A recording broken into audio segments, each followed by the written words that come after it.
Hello guys and welcome to the moon. My name is Carl and I'm here to bring you this cryptocurrency video and a collaboration with my two favorite twins out there, ALTCOIN Daily. I'm very happy to have you guys back on the channel. Every time I bring you on board, my community goes crazy because they love you guys. I know that you both are very interested in Cardano. I know this since before, and before we recorded this video, you guys told me that there is something very special happening there, and there's a reason to pay attention.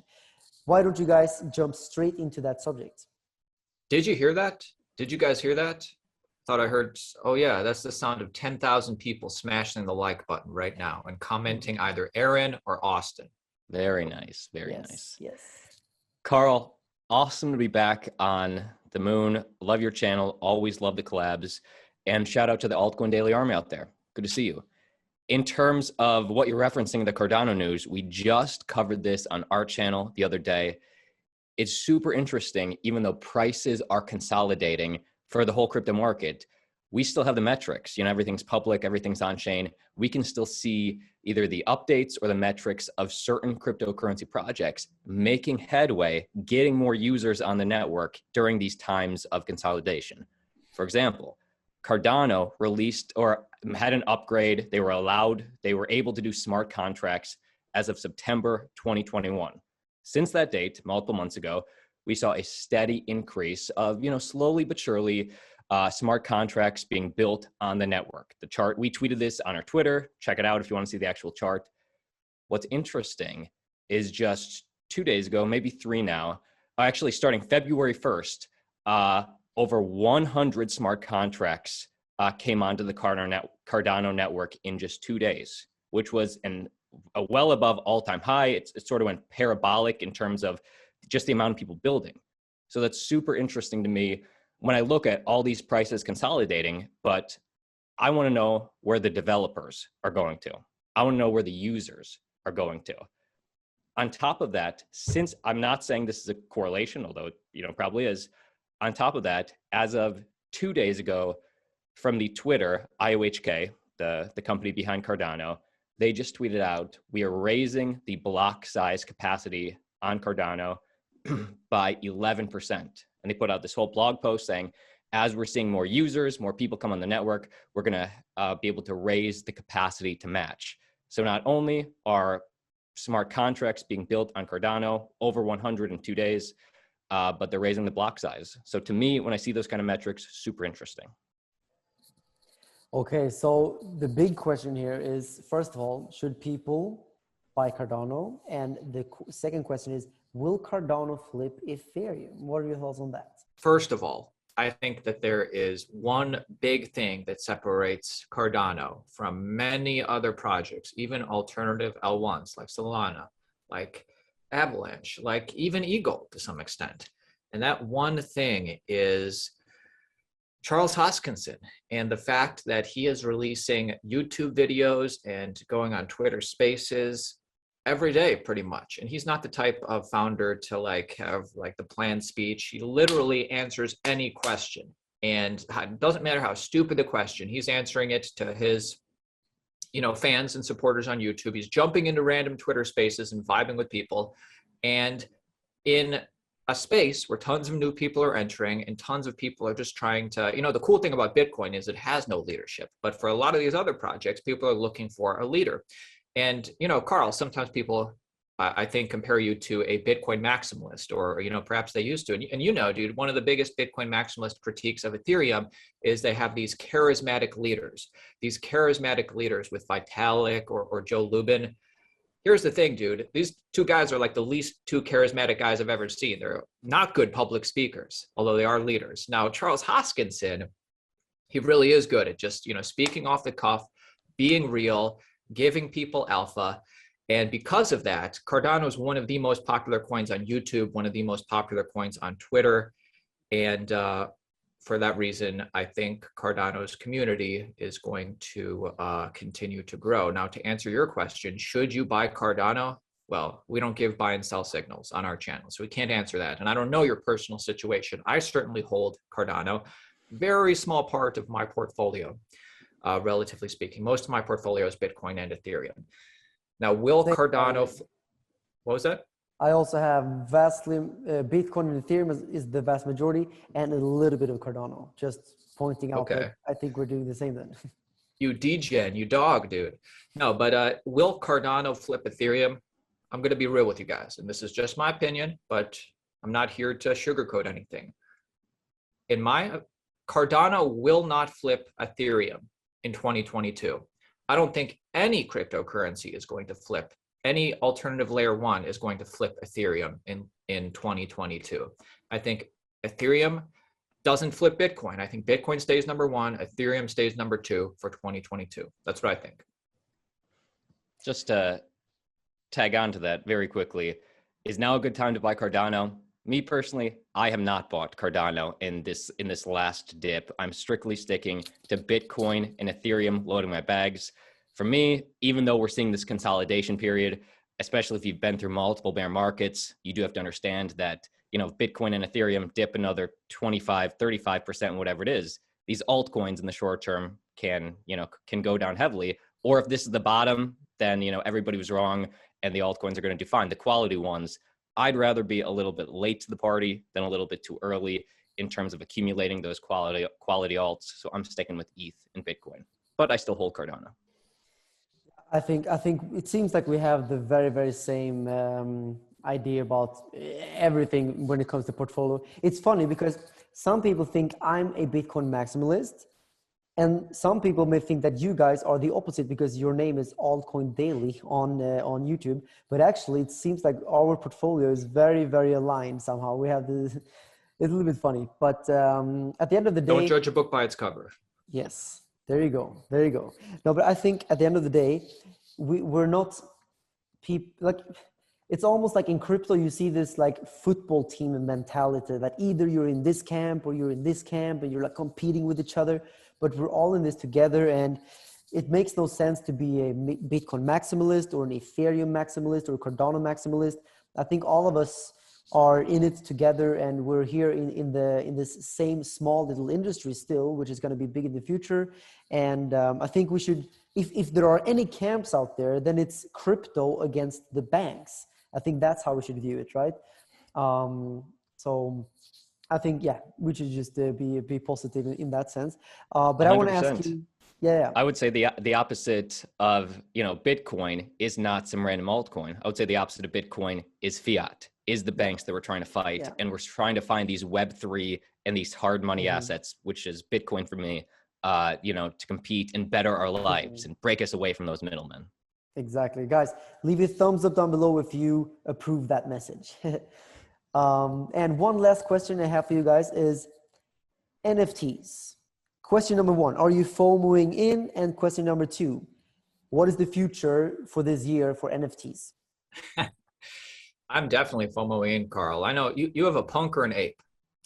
I have my famous $1 million CryptoPunk. I have a Bored Ape, and I have a golden crypto bull, and then another 10 crypto bulls in the same crypto bull society. Right, you're a crypto bull whale. Now, I assume you bought the punk and the ape as a status symbol. You're like, hey, you know, I'm up at this threshold. Only so many people can buy an ape. Now, I don't have a punk or an ape. I've been aping into these NFTs that are like 0.1 Ethereum, or sometimes half an Ethereum, or sometimes less than 1 Ethereum. Just, you know, getting involved in the culture. And honestly, I buy them because I think they're going to be worth more in the future. But then again, I also think, oh man, I've been talking about this for a year. This market seems a little toppy. So this certainly could be the very top of the market, or within February be the top. But I've been aping into a lot of really just NFT projects my girlfriend likes and tells me that are good. A lot of women-led NFT projects, supporting women NFT projects in the space, like, you know, crypto chicks, like nudies, like the rebels, like my BFF. Are these good? Are these bad? I don't know, but I own them. Now, the future of NFTs, all the NFTs I've been buying, I like the art, but I think they're under the category of PFP, profile picture NFTs, like the punks or the apes, where it's like randomized traits. Some are more scarce than others, and a lot of people use them as their profile pic. I think and that was really hot in 2021. I think we could still see different verticals of that do well, especially if there's somebody bringing a fan base, whether it's a really good artist now getting into NFTs, or maybe some of the ones I'm into are, women-led projects as we see more women get into the space. But I think NFTs have a big future, but I actually think we are pre-mainstream play to earn games. Like in 2021, NFTs went mainstream in such a big way. None of us who've been in crypto forever could have predicted how big NFTs got in 2021. I think we're still pre-mainstream for play to earn games. Axie Infinity was the proof of concept. And I think all it takes is one or two things like Axie Infinity. And I have no idea what those are, but I would think that play to earn games are the next brand of NFTs. That is the next big thing, perhaps even before metaverse, because with play to earn games, you're actually doing something and playing the game. Yeah, I think those are great points. And I agree that play to earn is definitely an industry that will be massive in the future. I mean, look at World of Warcraft and Call of Duty. I think all of these games inevitably and ultimately will be in the metaverse, will be crypto, blockchain. I think 100% that's where we're going. It's going to take some time though. So just like you say, we're in the beginning of that hype. NFTs already reached the mainstream, but I don't know. What do you think? Like maybe in 5 years, all major game studios convert all their games to crypto blockchain games, something like that. I mean, I think it's definitely possible. And 5 years? Holy hell, dude. Sooner? No, what? 10 years, dude. 10 years?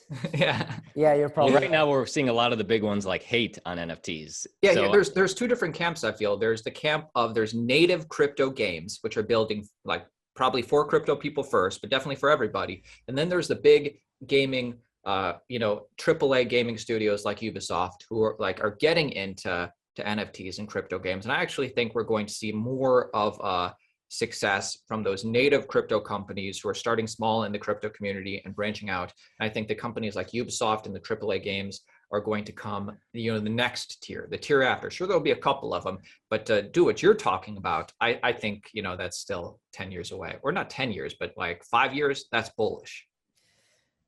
Yeah, let's see. I mean, I think between 5 and 10 years, let's call it that. Okay. In crypto, 5 years can be an eternity. It is an eternity, as we know. In crypto. I haven't even been in crypto for 5 years, I think. It's almost 5 years now, I guess. Crazy. Insane. Happy anniversary, man. Yeah. Actually, when did you guys get into crypto?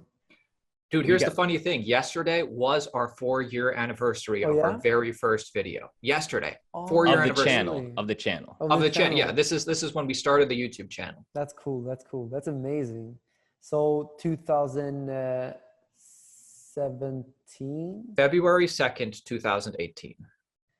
February 2nd. I wanted to start the YouTube channel. Oh, but that's very close to me then, because I started my channel also basically then.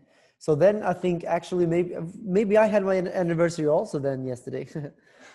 I wanted to start the YouTube channel February 1st of January, but I didn't start it until February 2nd of February. And it's just because I was nervous and, procrastinating. And I finally got the guts to put out that first video a month later, and the rest is history.